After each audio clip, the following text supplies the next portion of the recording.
সোমবার ভোর থেকে কেন্দ্রীয় এনফোর্সমেন্ট ডিরেক্টরেট মোতায়েন করেছে বিশাল টিম। ঝাড়গ্রাম, বেহালা, বিধাননগর, কল্যাণী, রিজেন্ট পার্ক সহ মোট 22টি স্থানে চলছে একযোগে অভিযান। টার্গেট বালি পাচার সিন্ডিকেট। অভিযোগ, এই চক্র বছরের পর বছর ধরে অবৈধভাবে নদী থেকে বালি উত্তোলন করে কোটি কোটি টাকা পাচার করে আসছে। শুধু অবৈধভাবে বালি উত্তোলন নয়, এই অর্থ বীমা সংস্থা, ব্যবসায়ী, ভুয়ো কোম্পানির মাধ্যমে বৈধ খাতেও প্রবাহিত হচ্ছিল।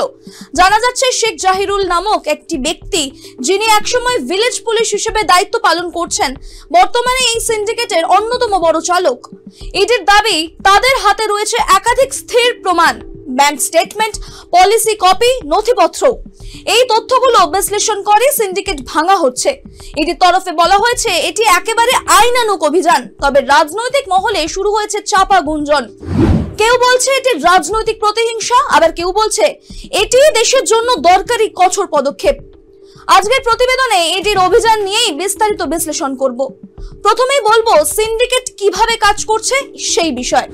বালি পাচারের এই সিন্ডিকেটটি সুপরিকল্পিতভাবেই কিন্তু গড়ে উঠেছে।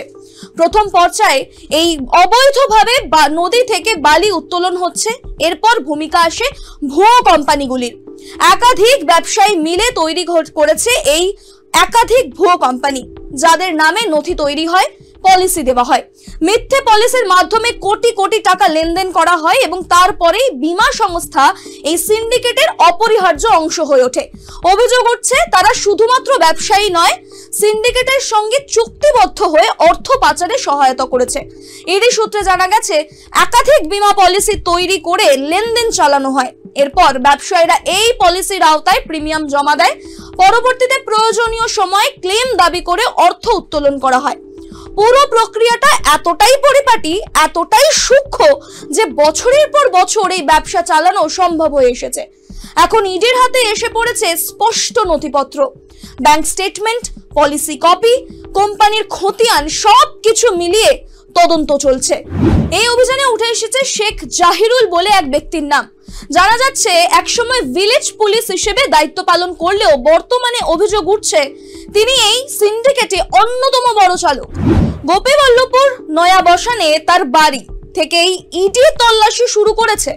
অভিযোগ উঠছে, এই বাড়ির ভেতরেই অবৈধ বালি খাদান রয়েছে।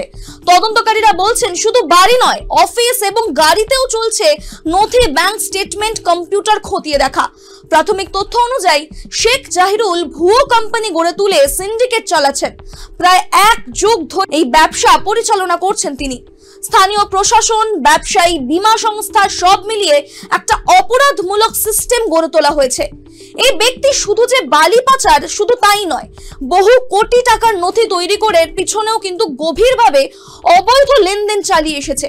তদন্তকারীদের অনুমান অনুযায়ী অভিযানের সময় পাওয়া তথ্য বিশ্লেষণ করে পরবর্তী দিনগুলোতে আরো বড় আকারের ব্যক্তিত্বদের নামও উঠে আসতে পারে।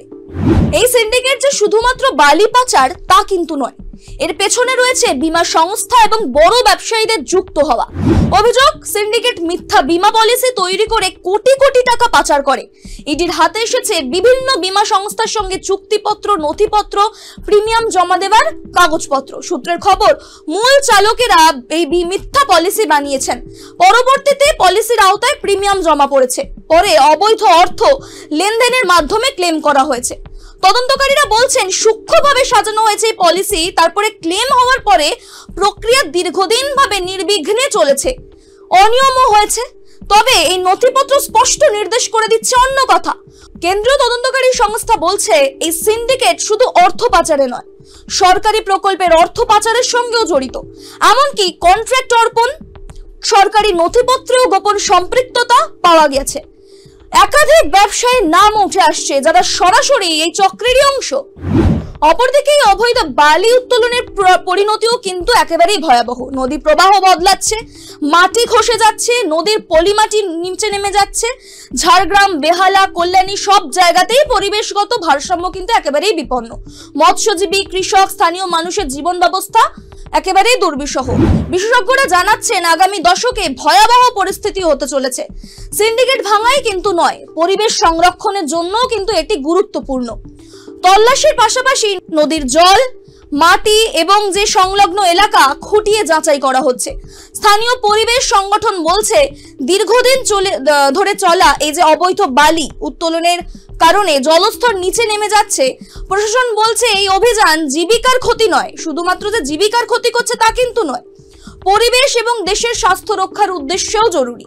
তবে ইডির দৃঢ় অবস্থান, এই ধরনের অবৈধ ব্যবসা বন্ধ না হলে দেশের স্বাভাবিক পরিবেশ কিন্তু বিপন্ন হয়ে পড়বে।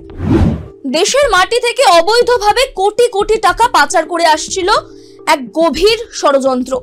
অভিযানের ফলে শুধু যে ব্যবসায়ী বা স্থানীয় প্রশাসকরা শান্তি পাবে না, উঠে আসবে বড় বড় নাম। কারণ ইডির হাতে রয়েছে স্পষ্ট নথি, ব্যাংক স্টেটমেন্ট, বীমা পলিসি কপি, নথিপত্র। এখন প্রশ্ন, কিভাবে এত বছর ধরে এই সিন্ডিকেট নির্ভয় কিনে চলতে পারলো? কোথায় ছিল প্রশাসনিক ফাঁকফোকর?